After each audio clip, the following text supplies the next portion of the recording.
জানেন নাকি জুলাই আগস্টের নায়ক আপনি, 5 আগস্টের নায়ক আপনি, তারেক রহমান জানেন নাকি? কিন্তু যারা 5ই আগস্ট ঘটাইছে কালো শক্তি, 5ই আগস্টের অভিনেতা যারা, আমি তাদেরকে নেতা বলতে আর চাই না, তাদেরকে আমি অভিনেতা বলবো। তারেক রহমান জানেন নাকি?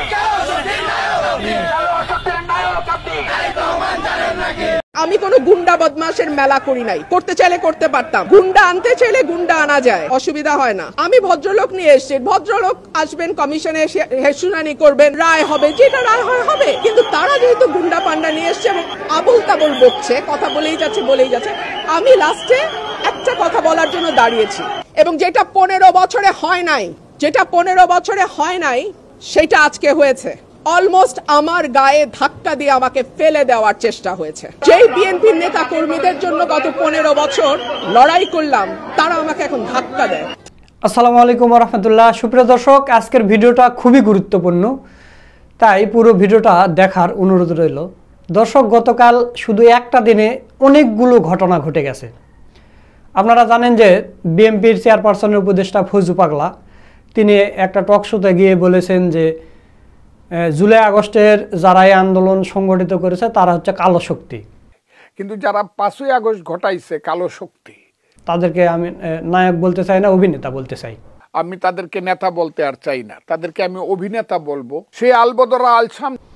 তো এইদিকে আবার চাঁদাবাজ নয়ন যেহেতু স্লোগান দিয়েছে যে তারেক রহমান জানেন নাকি জুলাই আগস্টের নায়ক আপনি, জানেন নাকি জুলাই আগস্টের নায়ক আপনি? তো জুলাই আগস্টের নায়ক বলতেছে চাঁদাবাজ নয়ন। এদিকে আবার ফজলু পাগলা টক শোতে গিয়ে বলতেছে যে যারা জুলাই আগস্ট ঘটাইছে তারা হচ্ছে কালো শক্তি। কিন্তু যারা 5ই আগস্ট ঘটাইছে কালো শক্তি, তাহলে তো এটা সরাসরি তারেক রহমানের উপরে গিয়ে পড়লো। তারেক রহমান কালো শক্তি, যেহেতু চাঁদাবাজ নয়ন বলেছে যে জুলাই আগস্টের নায়ক হচ্ছে তারেক রহমান। তো এই কারণে ফজলু পাগলাকে গতকালকে শোকজ করা হয়েছে, তার বিরুদ্ধে মিছিল বের করা হয়েছে, তাকে জুতা পেটা করা হয়েছে। তারেক রহমান জানেন নাকি?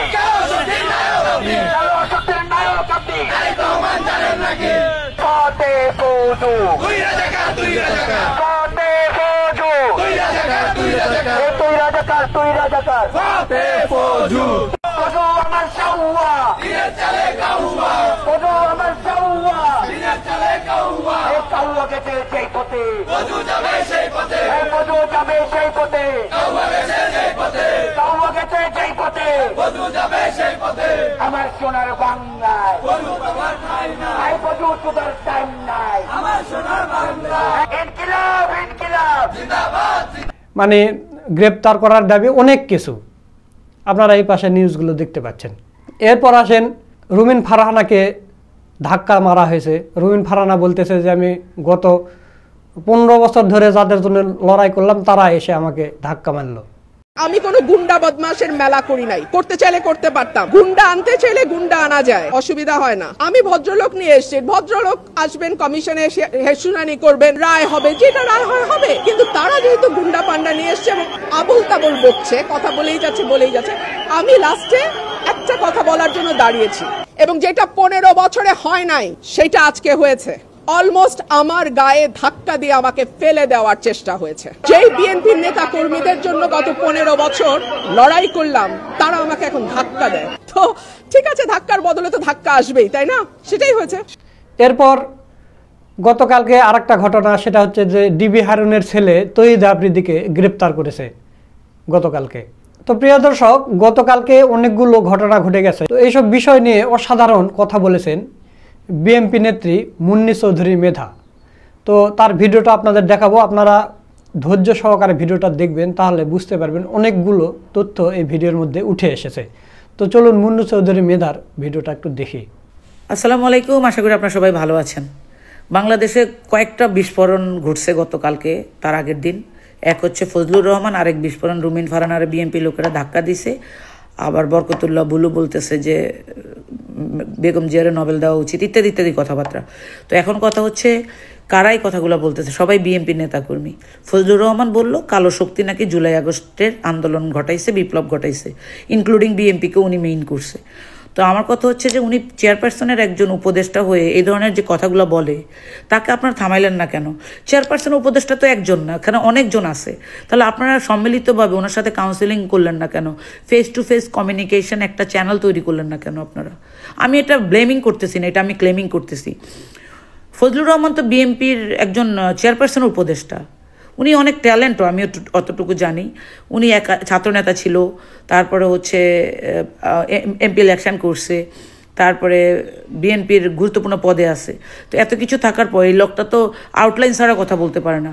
উনি কথা বলার সময় একটা স্ট্র্যাটেজিক প্ল্যান থাকবে, অ্যাকশন প্ল্যান থাকবে, একটা আউটলাইন থাকবে, যেহেতু উনি বিএনপির মতো একটা বড় রাজনৈতিক দলের চেয়ারপারসনের উপদেষ্টা। এখন আমার কথা হচ্ছে উনি তো সেফুদা না, সেফুদা যা ইচ্ছা তাই বলবে, সোশ্যাল মিডিয়াতে হাইপ তুলবে। ওই জায়গাতে তো ফজলুর রহমানকে আমাদের যে সোশ্যাল মিডিয়াতে কথা বলার জন্য যে ক্রাইটেরিয়া থাকা উচিত দায়িত্বশীল নেতাদের, সেই জায়গাতেও তো তাকে আপনারা ফুল স্টপ করা উচিত ছিল, করেন নাই কেন? এখন উনি সবাইরে আমজনতা যা আছে, যারা জুলাইয়ের শহীদ, আহত, নিহত এবং বাংলাদেশের 18 কোটি মানুষ, শুধু হাসিনা ছাড়া সবাইরে বানায় দিল কালো শক্তি, একটা গেল।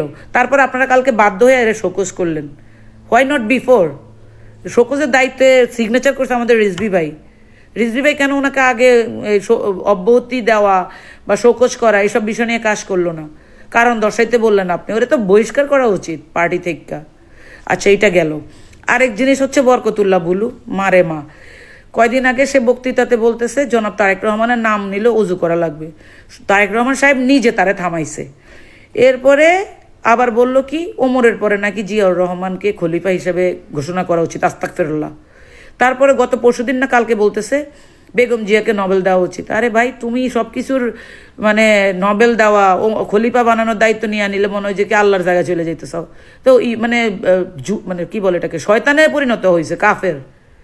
তো এই যে এই হাইপগুলো তুলে, এর জীবনও আমি কোনো সময় এই 17 বছর আন্দোলনে ভালোভাবে দেখিনি। জলস্থির মতো ভালো যেই কর্মসূচিগুলোতে আসলে তার চেহারাটা হাইলাইট হবে ওগুলোতে আইতো, আর যেগুলোতে পুলিশের দৌড়ানি খাইবো ওগুলোতে সে আইতো না।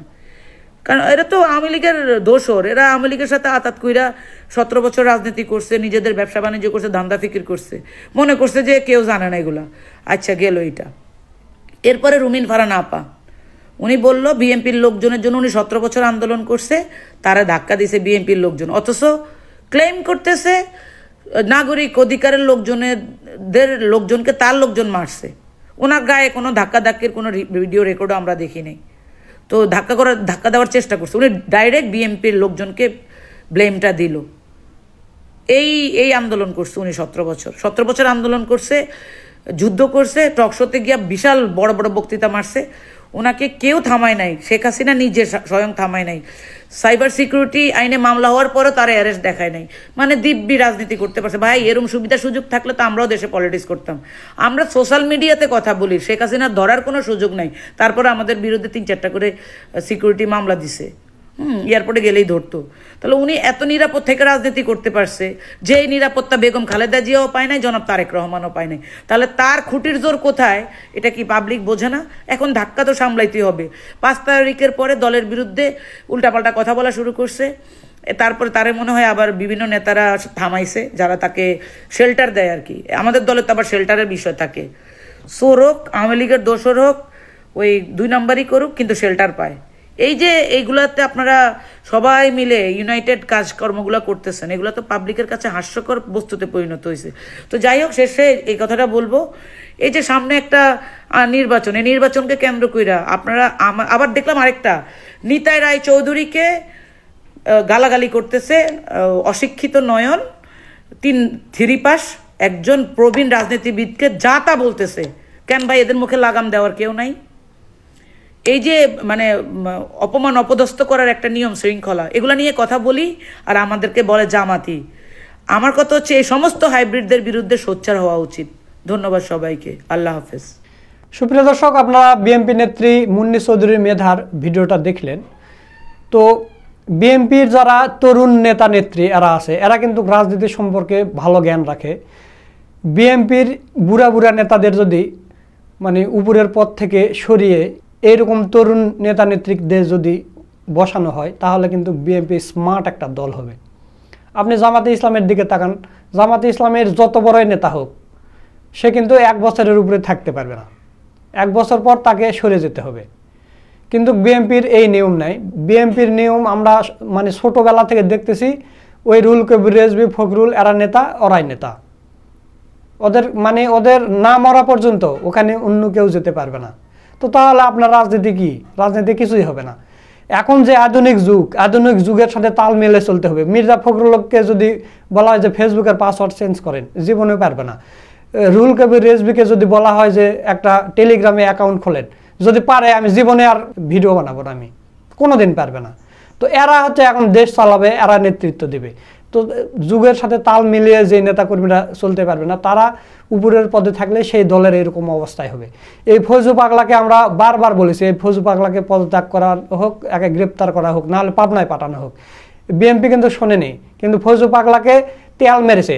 ফৌজু পাগলা একটা বক্তব্যে বলেছে যে প্রথমে আমার দল আমাকে খারাপ ভেবেছিল, আমার বিরুদ্ধে অনেক অভিযোগ, পরবর্তীতে যখন জামাত শিবির রাজাকার এই মুহূর্তে বাংলা ছাড় এরকম স্লোগান দিতে থাকে, তখন ফৌজু পাগলাকে নাকি ধন্যবাদ জানাইছে। আমার দল প্রথমে আমাকে ভুল বুঝছে 6 মাস, এখন আমার দলের স্লোগান কি বলেন? জামাত শিবির রাজাকার, এই মুহূর্তে বাংলা ছাড়। জামাত শিবির রাজাকার, এই মুহূর্তে বাংলা ছাড়। দলের প্রধানেরা তো এই ফৌজু পাগলাকে আটকায়নি। এখন দেখেন কি হলো, ফৌজু পাগলাকে ফোকাস করতে বাধ্য হয়েছে। এই হলো ব্যাপার। তো প্রিয় দর্শক, আমরা গত 15 বছর ধরে দেখেছি যে বিএনপির নেতা নেত্রী বলতে 3 জনকে আমরা দেখছি যে এরা সবসময় অনলাইনে প্রতিবাদ করেছে হাসিনার আমলে। তাছাড়া বিএনপির এতগুলো নেতাকর্মী বাংলাদেশে ছিল আমরা গত 15 বছরে দেখিনি। 3 জনের মধ্যে একটা ডক্টর ফয়জুল হক, এবং যেই মহিলা নেত্রীর আপনাদের ভিডিও দেখালাম মুন্নি চৌধুরী মেধা, আর একটা হচ্ছে আপনার মিতু। এই 3টা লোক ছাড়া আমরা অনলাইনে কোনো কারো প্রতিবাদ করা দেখিনি। দেশ স্বাধীনের পরে এই 3 জনে হয়ে গেল। বিএনপি নেতা ফয়জুল করিমকে মনে করেন যে এমন পছানো হলো, তাকে দল থেকে বহিষ্কার করা হলো। মুন্নি চৌধুরী মেধা যদি দলের ভালোর জন্য কিছু কথা বলে, তখন তাকে জামাত শিবির ট্যাগ দেওয়া হয়, অসভ্য ভাষায় তাকে গালিগালাজ করা হয়। আপনারা মুন্নি চৌধুরী মেধার পোস্টে গিয়ে দেখবেন, তিনি যদি বিএনপির বিরুদ্ধে কিছু বলেন, মানে ভালোর জন্যই বলেন, নিজের দলের ভালোর জন্যই বলেন, তাকে গালিগালাজ করে। এই হলো বিএনপির অবস্থা। তো প্রিয় দর্শক, ভিডিও শেষ করার আগে আপনাদের আরও 2টা নিউজ দেখাতে চাই। এটা দেখলে আপনাদের মাথা ঘুরে যাবে যে 24 পরবর্তী স্বাধীন বাংলাদেশে কি হচ্ছে, কিসের ইঙ্গিত দিচ্ছে। সুপ্রিয় দর্শক, প্রথম নিউজটা হলো ভিকারুন্নেসায় হিজাব পরায় 22 শিক্ষার্থীকে বের করে দিলেন শিক্ষিকা। ভিকারুন্নেসায় স্কুল অ্যান্ড কলেজ আপনারা সবাই চেনেন। তো ওখানে হিজাব পরার কারণে 22 জন শিক্ষার্থীকে বের করে দিয়েছে শিক্ষিকা। এরপরে আরেকটা নিউজ দেখেন, দাড়ি রাখায় হবিগঞ্জে 3 পুলিশ সদস্যকে শাস্তি দিল এসপি। তো আমি যেটা বললাম, আগে বললাম যে 24 পরবর্তী স্বাধীন বাংলাদেশে এটা কিসের ইঙ্গিত দিচ্ছে? হিজাব পরার কারণে 22 জনকে বের করে দিয়েছে, তারপরে দাড়ি রাখার কারণে শাস্তি দিচ্ছে এসপি। কেন? কারা এরা? বাংলাদেশের আলেম ওলামা এবং মুসলিম ভাই বোনদের বলবো, আপনারা প্রতিবাদ গড়ে তুলুন এখনই। যদি এখনই না করেন, তাহলে কিন্তু পরবর্তীতে এরকম আরও অনেকগুলো ঘটনা বাংলাদেশে ঘটতে থাকবে। এগুলো কিসের মাধ্যমে হচ্ছে, কি কারণে হচ্ছে, আমরা বুঝতে পারতেছি না। এই ঘটনাগুলো আমরা দেখেছি হাসিনার আমলে, কিন্তু হাসিনা পালিয়ে যাওয়ার পর স্বাধীন বাংলাদেশে আমরা এগুলো দেখতে চাই না। আপনারা সবাই সবার জায়গায় থেকে প্রতিবাদ গড়ে তুলুন। তো প্রিয় দর্শক, এই কথা বলে আজকের ভিডিও এখানেই শেষ করছি। ভিডিওটা যদি ভালো লাগে অবশ্যই শেয়ার করবেন, লাইক করবেন। সকলকে ধন্যবাদ। আসসালামু আলাইকুম ওয়া রাহমাতুল্লাহ।